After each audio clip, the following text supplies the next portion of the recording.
Кримська солідарність не припинить свою діяльність, незважаючи на арешт окупаційними силовиками координатора організації Сервера Мустафаєва. Про це заявили учасники першого без його участі засідання.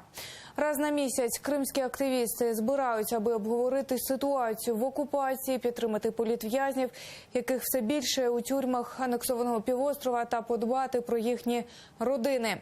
От і цього разу говорили про можливості оздоровлення дітей в'язнів режиму, збирали гроші та продукти для підтримки їхніх сімей.